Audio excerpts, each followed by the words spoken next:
When you take a look at the Indian demand for steel, that's been recovering over the last couple of months. Where is demand coming from? Where are you seeing growth? Demand steadily increasing after the lockdown is lifted.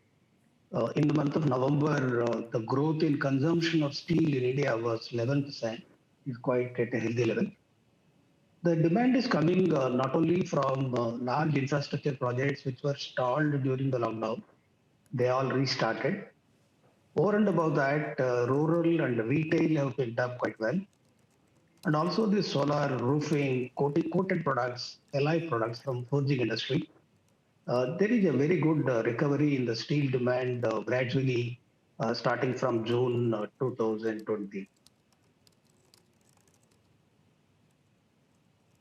How much visibility do you see in the coming months and coming quarters? What are you expecting? How do you see that steel recovery demand story panning out?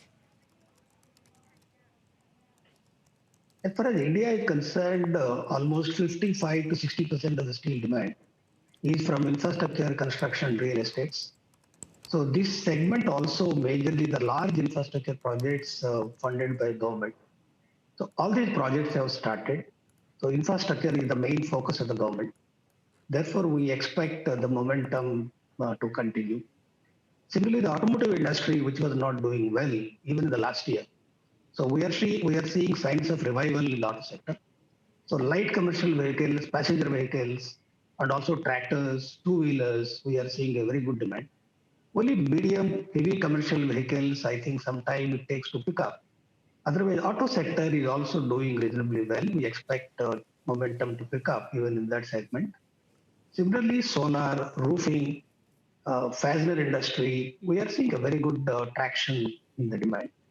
So in the first half of this financial year, almost the demand fell by 14 million tons year on year. So in the following second half of the financial year, we expect there is a growth in steel demand, which was quite visible in the month of November. So we expect the recovery should be quite okay going forward from these sectors.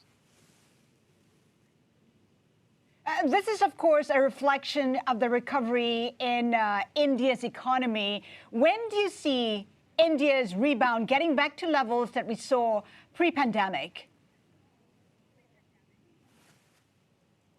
That is, as far as the GDP is concerned, even in the second half, the contraction has come down quite substantially relative to Q1. There are two sectors which have shown growth even in the Q2 of this financial year. One is manufacturing, another is agriculture. Manufacturing side, even though a small recovery was there, small growth was there in the Q2, because of the government of India, special emphasis on the production-linked incentive schemes, phased manufacturing program for almost 13 sectors. Over and above that, the lowest income tax rates in India, this will stimulate investment. The credit growth also gradually picking up from the banking sector. They are all very positives in my view for the recovery in steel demand. One important distinguishing feature when compared to global financial crisis versus COVID, the post-COVID impact, is that the services sector were more affected in the COVID relative to what it used to be in the global financial crisis. The manufacturing sector recovery we are seeing much faster than compared to 2008 crisis. Mr. Rao, David here. I wanted to ask something a little bit more specific, if you don't mind, on your balance sheet and your capital structure, because as you probably well know, one of the concerns that has been brought up is your debt pile, and essentially how much of your balance sheet is now increasingly more of debt, especially after this expected purchase of Bhushan Steel and Power. Are there any tangible plans and targets for you to actually start bringing down that debt load? And how do you plan to then change, broadly speaking, your capital structure next 2-3 years? For a company having installed a capacity of 18 million ton, is in the process of expanding by another 5 million ton in the next 6 months, that is 23 million ton, and also having close to 10 million tons of downstream capacity, plus iron ore mines, the debt levels are not worrisome at all.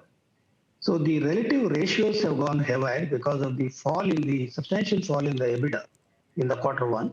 So now the recovery we are seeing as far as absolute number of EBITDA and also improvement in margins. So both together, we feel, I don't think the debt level are worrisome.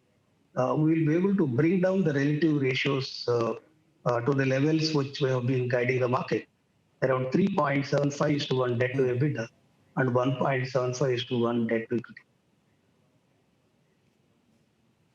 Okay, the other side to that question, I guess, is I'm looking at your stock price. It's more than doubled since the bottom back in March, as they say, and quite fitting, in fact, for a steel company, strike while the iron is hot. Have there been any discussions for you to raise any money in the equity markets, while, of course, demand for your stock is pretty much robust?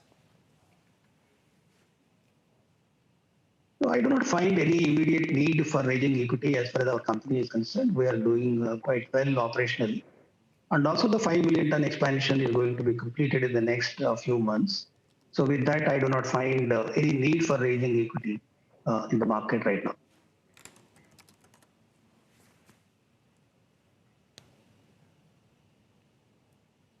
How about in terms of your expansion plans, Mr. Rao? We know that the pandemic derailed those plans. Will they continue in 2021? We were in the midst of a very large capex program. We were spending almost 48,000 crores over a period of 3 years. Because of the COVID impact and the consequent lockdown, the migrant workers or the laborers who were working on the projects, they left the sites. That's why the projects got delayed. Now we are seeing everybody came back. Projects picked up the momentum. So the 6 months to 9 months delay, which has happened because of the COVID-19, I don't think it is possible to recover that.